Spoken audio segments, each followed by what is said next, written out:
मुनि श्री नमोस्तु। और उन्होंने जिज्ञासा प्रकट की है, बोले देवों की आयु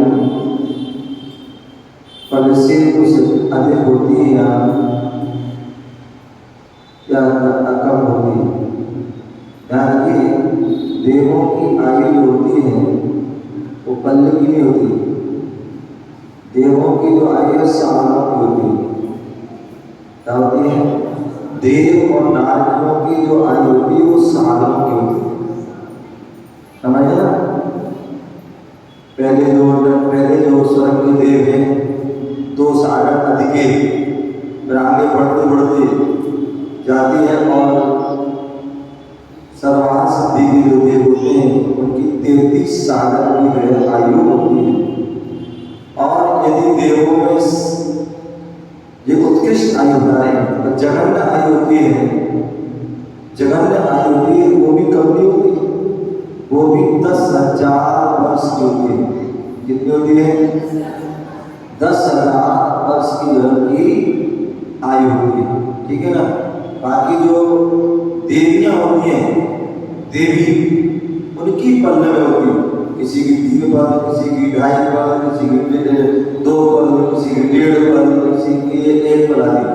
तो उनकी जो है पल्ले में देवियों की होती है। देवों की तो सालों में ही होती है। ठीक है?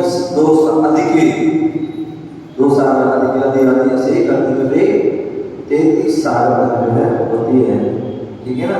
और जगह जो है 10,000 वर्ष की होती है। बाकी सब तत्वार्थ में विस्तार उसका पूरा वर्णन दिया गया है, तो उसको हमें जान लेना चाहिए। और बाकी जो है दोपहर में ग्रंथ चलता है कोमल सार जीव कर्मकांड, तो उसमें सारा उसमें भी व्याख्या आती है, उसमें भी जाकर के आप सुन सकते हैं। एक विशाली का प्रश्न है और इन्होंने पूछा है, मुनि श्री कर्म कब बनते हैं और कर्म कैसे बनते हैं, कर्म सिद्धांत क्या है? एक साथ होंगे इकट्ठे कोर्ट में प्रश्न होते हैं। तो इन्होंने पूछा कर्म कब बनते हैं। तो एक तो कई बार बता चुके आपके लिए, लेकिन आप लोग ध्यान से नहीं सुनती हो। ध्यान रखिए, 7 कर्म जो है प्रतिक्षण बन रहे हैं। 7 कर्म प्रतिक्षण बन रहे हैं। केवल आयु कर्म जो है वो आयु के प्रभाव में बनता है, तो इसलिए प्रतिक्षण बन रहे हैं। इसलिए कहते हैं श्वास श्वास में प्रभु भजो, श्वास वृथा न होए, ना जाने श्वास का प्रभा ना होए। इसलिए बोले प्रत्येक समय अपने आप पढ़ना पवित्र रखें। प्रत्येक समय आप पढ़ना अच्छे रखें, जिससे कि आपका यदि बंद हो तो अच्छा हो। क्या हो? अच्छा हो। यदि आपके परिणाम खराब हुए तो उससे आपका अशुभ बंद हो जाएगा। बंद तो प्रत्येक समय, अभी भी आप बैठे हो, गुरु भक्ति बैठे हो, गुरु की वाणी सुन रहे हो, अभी भी बंद हो रहा है, लेकिन वो शुभ बंद हो रहा है। यदि हम अच्छे परिणाम से बैठे हैं, पवित्र परिणाम विशुद्धि के साथ बैठे हैं, तो आपका शुभ बंद हो रहा है।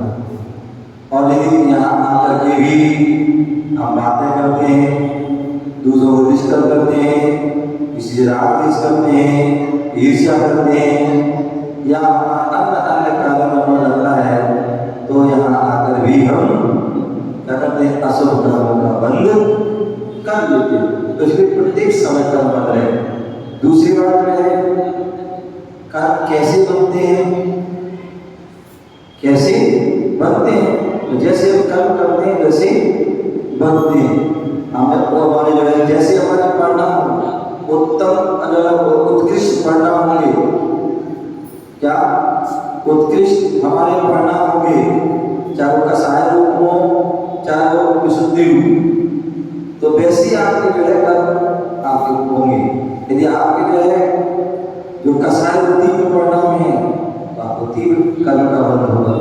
यदि मध्यम है तो मध्यम रूप में होगा, जघन्य है तो जघन्य रूप में होगा।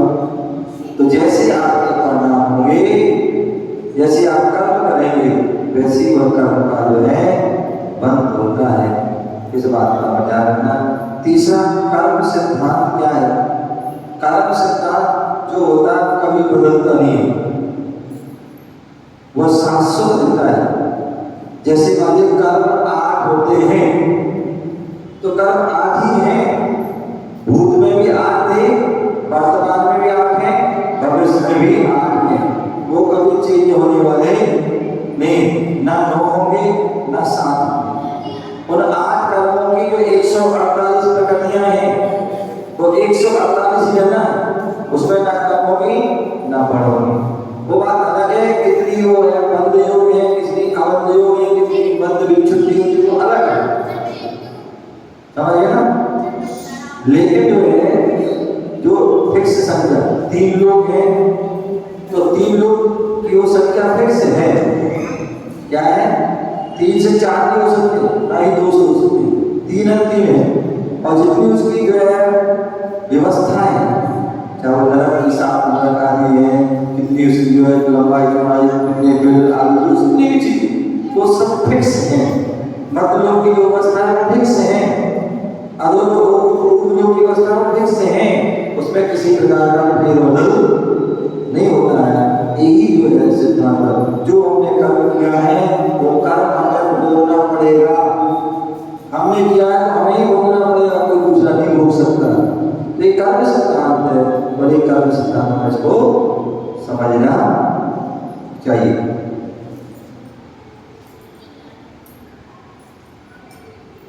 एक प्रश्न आया है,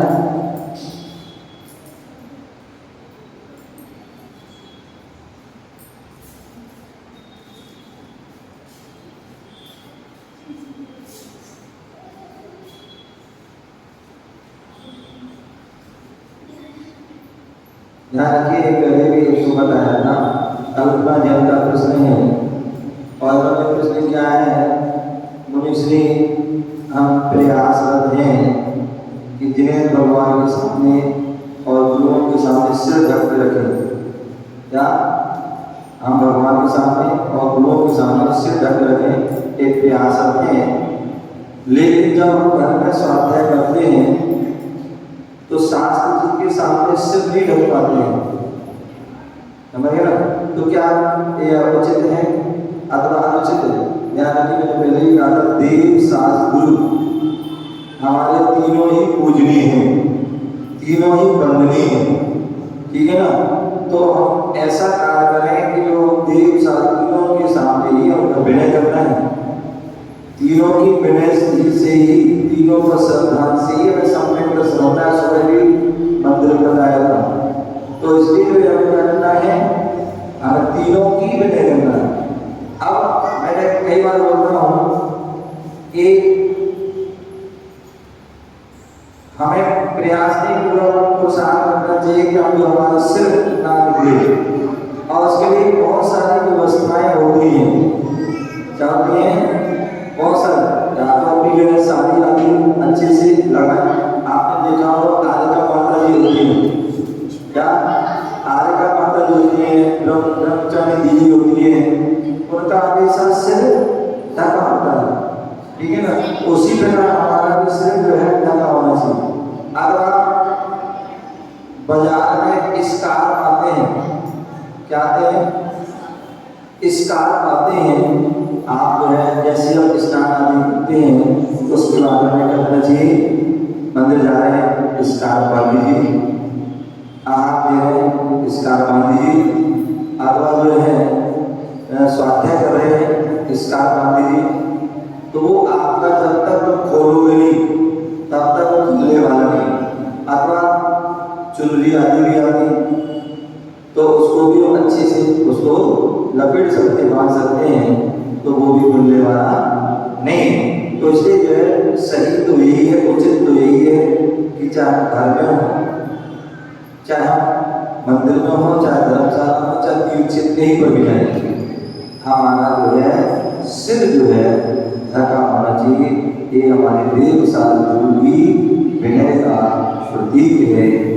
और यदि ऐसा है यही उचित है, और ऐसा नहीं है तो वह अनुचित है, सही नहीं है। इस बात का हमें ध्यान रखना है।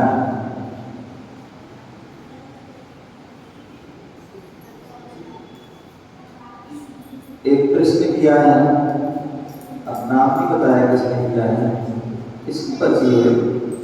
हाँ, खड़े हो जाओ,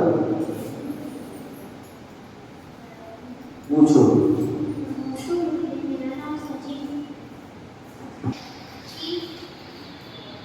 सम्यक दर्शन क्या होता है? बहुत सुंदर। अब आप प्रवचन नहीं सुन पा रहे हो, सुबह प्रवचन में जो ही बहुत दूसरी बात चल रही है। शास्त्र के ऊपर आस्था रखना सम्यक दर्शन है। देव शास्त्र के ऊपर विश्वास होना ये सम्यक दर्शन है।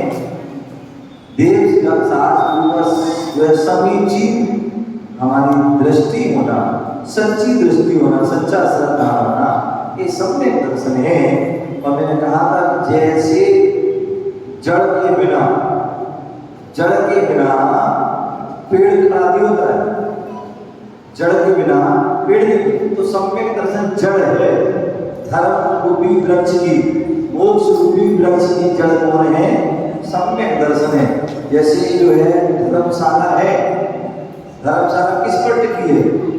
नींव पर। किस पर? नींव। तो नीचे जो बनती है मजबूत नींव, तो जितनी ऊंची आपको बिल्डिंग बनाना है उतनी मजबूत जो है नींव होना चाहिए। तो सम्यक दर्शन धर्म की नींव है। धर्म जो सम्यक दर्शन मोक्ष रूपी महल की नींव है। यदि नींव मजबूत होगी तो महल भी मजबूत होगा। तो इसलिए सम्यक दर्शन वो चीज है। सम्यक दर्शन सभी रत्नों में श्रेष्ठ रत्न है। रत्नात्रय में जो है सर्वश्रेष्ठ है वो है सम्यक दर्शन। रत्नात्रय कब बनता है? जब सम्यक दर्शन होगा, तब सम्यक ज्ञान होगा, तब सम्यक चारण होगा, अन्यथा नहीं होगा। तो इसी भगवान की पूजा कर लेते हैं, ठीक है ना। तो उसी प्रकार जो है जब हम पंचपरमेष्ठी की भी जब भक्ति करते तो उनकी वैसे भी कर लेते हैं। लेकिन कभी हम विशेष भक्ति भी करते हैं। जैसे मैंने कहा था किसी को विशेष लगाव है, पारसनाथ भगवान से लगाव है, किसी को शांतिनाथ से लगाव है, किसी को नेमिनाथ से, किसी को चंद्रनाथ, किसी को आदिनाथ महागुस्वामी, जो लगाव होता है तो उसके लिए वह विशेष उनकी सामान तो सभी कर ही रहा है, सामान नहीं छोड़ रहा है, वो तो कर ही रहा है। उसके साथ साथ हम जो है विशेष जो है भगवंतों की भी हम पूजा करते हैं। विशेष भाव है कि आज रविवार है, आज हम पारसनाथ की पूजा करना है, आज बुधवार है शांतिनाथ की पूजा करना है, आज गुरुवार है तो आदिनाथ की जो भी हमें पूजा करना है। तो विशेष भाव हो जाते हैं, तो ये विशेष भक्ति है। उसी प्रकार हमारे नगर में कोई गुरुजन आते हैं और उनकी हम जो है विशेष जो है उनकी भक्ति करना चाहते हैं तो क्या करते हैं? उनकी हम विशेष भक्ति करते हैं। तो ये विशेष भक्ति है, लेकिन विशेष के साथ साथ सामान्य भी नहीं छोड़ना है। अंतर क्या होता है कि सामान्य छोड़ देते तो विशेष में लग जाता है तो वो गलत हो जाता है। तो सामान्य की भी करना है और विशेष की भी हमें भक्ति में आराधना करना है। तो इसलिए उसमें दोनों ही कर सकते हैं, कोई दिक्कत नहीं है, क्योंकि हमारा मुख्य उद्देश्य है हम सामान्य की कर रहे हैं तो उसमें भी ये उद्देश्य है बंदे तदगुण लब्धे। क्या हमारा क्या उद्देश्य है? सामान्य हम सभी तीर्थंकरों, सभी परमेष्ठी, सभी लोगों की भक्ति कर रहे हैं तो उसका उद्देश्य क्या है? बंदे तदगुण, जो आपके दिल के अंदर गुण है वो गुण ही प्राप्त हो। अब जब हम कोई विशेष भी करते हैं भैया पारसनाथ भगवान की पूजा कर रहे हैं, हे भगवान आपके अंदर जैसे समता है, आपके अंदर जैसे क्षमा है, जैसे आपको जो है उपसर्ग परिसर करने की शक्ति है, वैसी शक्ति हमारे अंदर भी आए। इस उद्देश्य क्या कर रहे हो? भगवान पारसनाथ की पूजा कर रहे हैं। अथवा यह मन किसी की भाव है कि शांतिनाथ भगवान की पूजा करेंगे भगवान जैसे आपने अपने जीवन को में शांति को प्राप्त हुई, वैसी शांति को क्या करना चाहिए? तो विशेष भक्ति जो है हमें जो है करते, तो उनके विशेष गुण हैं, तो उस गुण की पाने के लिए उनकी गति करते हैं। तो इसमें किसी प्रकार का कोई नहीं। हाँ, दोष तब होगा जब हम की और किसी की ना करें। हम तो पूजा करेंगे और किसी सामने जो है दृष्टि किया है। बहुत बढ़िया। तो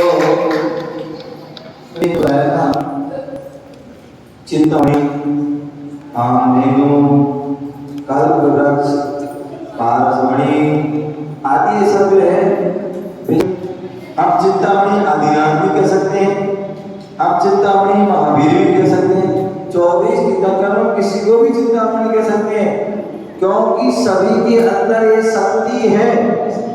क्या है?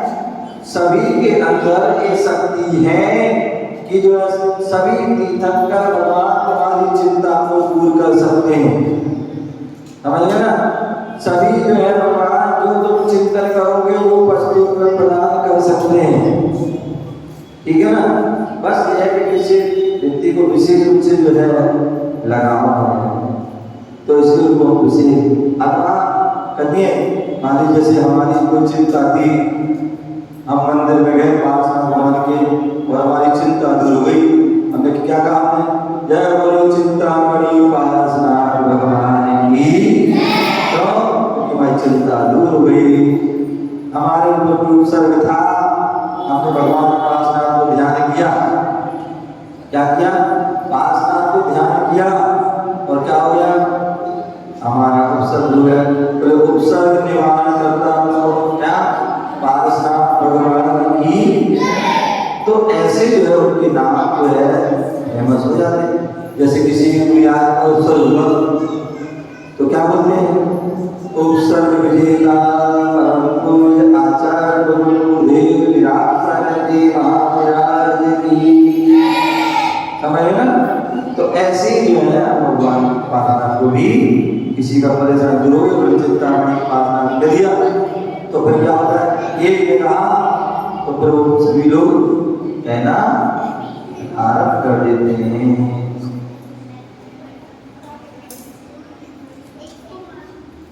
तो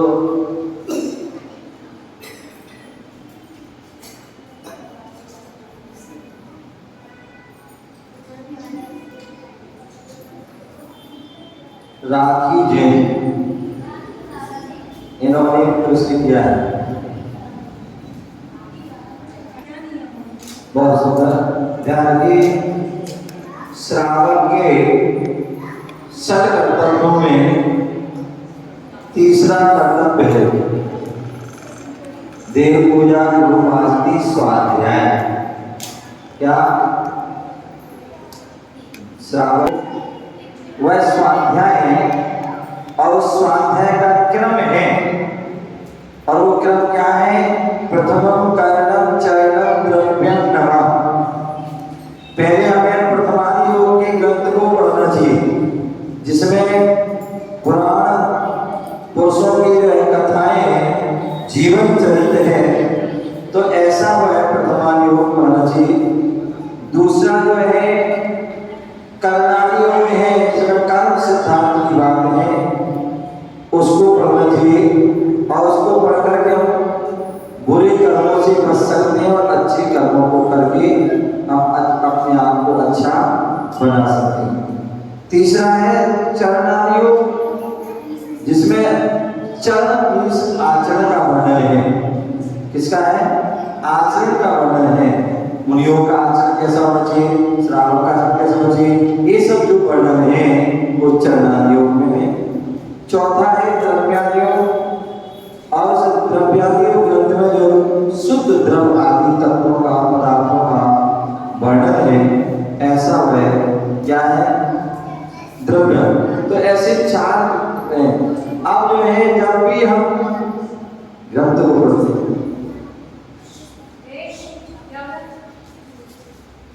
जब भी हम ग्रंथों को पढ़ते हैं तो क्या होना चाहिए? मध्याह्न काल और जैसे हम जो है प्रातःकाल हो गया, एक है मध्याह्न अपराह्न काल, एक पूर्व रात्रि और एक अपर रात्रि। और जब भी हम बोले ऐसा नहीं आज ये पढ़ गया, एक कल वो पढ़ गया, परसों वो पढ़ गया, बोले एक ग्रंथ को हमें स्वाध्याय प्रारंभ करना चाहिए। और जब हम स्वाध्याय प्रारंभ कर देते हैं तो एक संकल्प होना चाहिए कि जब तक एक स्वाध्याय ग्रंथ पूरा नहीं होगा तब तक कोई ना कोई वस्तु का प्रिय वस्तु का क्या, तो इससे क्या होता है वो स्वाध्याय कंटिन्यूस चलता है। क्या चलता है? स्वाध्याय कंटिन्यूस चलता है। अन्यथा आज हमें एक किताब पढ़ ली, एक पेज पढ़ा, दो पेज पढ़ा, हमारे समझ में नहीं आ रही और रख दी। परसों कल जो है ये पढ़ी और इसकी 4 पन्ना पढ़े, समझ में रख दिया। परसों फिर कुछ उठाया, कहीं कोई पत्रिका उठा दी, कोई अखबार उठा दिया, कहीं कुछ कर दिया, ऐसे बोले नहीं। बोले जब भी हम ग्रंथ का स्वाध्याय करें, एक ग्रंथ का स्वाध्याय करें प्रारंभ से लास्ट तक, आज आपको समझ में आए या ना आए उसको आप पढ़िए। जहां समझ नहीं आया उसको आप पेंसिल से निशान लगा लीजिए, नोट कर लीजिए डायरी पर। और जब भी कोई गुरुजन आते हैं, कोई त्यागी व्यक्ति आते हैं तो उनसे हमको पूछ लेना चाहिए। आप एक बार वो ग्रंथ को पूरा, फिर दोबारा जब तक वो हमें पूर्ण रूप से अच्छे समझ में आ जाए तब तक आप एक बार बात कुछ समझ में आए, दूसरी बार और कुछ समझ में आए, तीसरी बार और ज्यादा, चौथी बार, मतलब आपको जितने बार पढ़ोगे उतनी ही आपको विशेष आनंद उसमें आएगा। तो इसलिए जो है ये जो क्रम है, जब भी स्वाध्याय करें तो क्या करें, जो कोई ना कोई संकल्प। दूसरी बात, कभी भी संधि काल में स्वाध्याय नहीं करना चाहिए। संधि काल जिस समय सामायिक का टाइम है, वो संधि काल में उत्कृष्ट 6 घड़ी और जगन 2 घड़ी उनको छोड़ करके ही स्वाध्याय करना चाहिए। संधि काल मतलब जहाँ 2 काल मिलते हैं वो संधि काल, जैसे रात समाप्त हो रही है और सूर्योदय होने वाला है, वो संधि काल। तो उस काल को जो है 3 घड़ी पहले और 3 घड़ी बाद उसको छोड़ दे, अथवा 2 घड़ी पहले 2 घड़ी बाद छोड़ दे, अथवा 1 घड़ी पहले 1 घड़ी बाद उसको छोड़ दे। ये संधि काल है, ठीक है ना। तो इस बात का हमें ध्यान रखना। दूसरी बात है क्रम से स्वाध्याय करना, अक्रम से नहीं करना। आधा व्यक्ति हमें छोटा बड़ा पता नहीं है और हमने क्या बता दिया, समय सार, क्या समय सार, प्रवचन सार, नियम सार बता दिया। बोले नहीं, पहले प्रथमानियो, फिर करणानियो, फिर चरणानियो, मतलब। और सबसे अच्छी बात है यदि आपको जो है उपलब्ध हो, जब भी हम स्वाध्याय प्रारंभ करें गुरु के साथ में करें, बहुत अच्छी बात। क्या गुरुओं के साथ में करें, बहुत अच्छी बात है। गुरु नहीं है तो गुरुओं के आशीर्वाद से करें, तो स्वाध्याय हमें करना चाहिए। दूसरी बात, स्वाध्याय करते हैं जब भी स्वाध्याय करें शुद्धि का ध्यान रखें। क्या शुद्धि का ध्यान रखें, कभी भी जो है टॉयलेट के वस्त्र ना हो, पोटी आदि के वस्त्र ना हो, अन्य जो है जो सूतक पातक आदि के वस्त्र ना हो, अथवा अशुद्धि आदि के वस्त्र ना हो, तो एक प्रयास हो कि वो शुद्ध वस्त्र हो। दूसरी बात, बेड आदि पर, सोफा सेट आदि पर जिन पर सब लोग बैठते हैं, शुद्धि अशुद्धि में बैठते हैं, तो ऐसे उस पर बैठ करके ना करें। अच्छा है आसन आते बाजार में, कपड़े के आसन आते हैं, प्लास्टिक के आसन आते हैं, डाक आसन आता है, उस डाक के आसन को लीजिए और उस पर बैठ करके कीजिए। अन्यथा आपके पास पाटा हो, तख्त हो, ठीक है ना, उस पर बैठ करके कीजिए। अन्यथा आप जैसे कोई नीचे नहीं बैठ पा रहा है तो कुर्सी प्लास्टिक आदि की है उस पर बैठ करके, और शास्त्र को ध्यान रखिए। जो हमारे धर्म की चीज होती है, चाहे वो जयवाणी हो, शास्त्र हो, माला हो, चढ़ाने की द्रव्य हो, वो नाभि से नीचे नहीं होना चाहिए, वो नाभि से हमारे पूछे हो जी अंदर व्यक्ति लेटा हुआ है और क्या कर रहा है, सांस पड़ रहा है, गलत। लेटा हुआ है, माला फिर लगा, गलत। तो इस बात को हमें ध्यान रखना चाहिए कि जो है पूरी शुद्धि का हाथ हमारे धुले हो, ऐसा नहीं। और जब धोने के बाद स्वाध्याय कर दिया, अब हाथ हमारे यहाँ नहीं जाना चाहिए, कोई नाक में डाल रहा है, कोई कान में डाल रहा है, कोई कहीं डाल रहा है, तो एक जो है हमारे हाथ में अगर डालते हो तो पास में पानी रखिए और उसको धो लीजिए। अशुद्ध हाथ से शास्त्र आदि को नहीं छूना चाहिए। इस बात का जब भी हम शास्त्र को प्रारंभ करते हैं तो उसका विधि है, उसकी भक्ति होती है। जैसे हम लोग स्वाध्याय करते हैं तो उसमें जो सिद्ध भक्ति, शुद्ध भक्ति और आचार भक्ति करते हैं प्रारंभ करते समय, और समाप्त करते समय हम शुद्ध भक्ति होती है। यदि आप लोग कर सकते हैं लघु वाली, अच्छी बात। नहीं कर पाए तो जो मंगलाचरण है ओकार बिंदु संयोग नित्यो ध्यायन्तो, अथवा इतना भी हो सकता नहीं है कि समय नहीं है, 5 मिनट पढ़ना स्वाध्याय करना है, तो ऐसी अवस्था में नमो रेताण नमो सिद्धाण नमो आर्याण नमो ध्यान नमो वे शब्द साम पढ़ते हुए क्या अपने स्वाध्याय चालू कर दीजिए, और जब समाप्त हो तब भी नमोगान पढ़िए। तो ये जो है स्वाध्याय की हमारी विधि है, इस विधि को हमें जानना चाहिए और उस विधि से हमें स्वाध्याय करना चाहिए।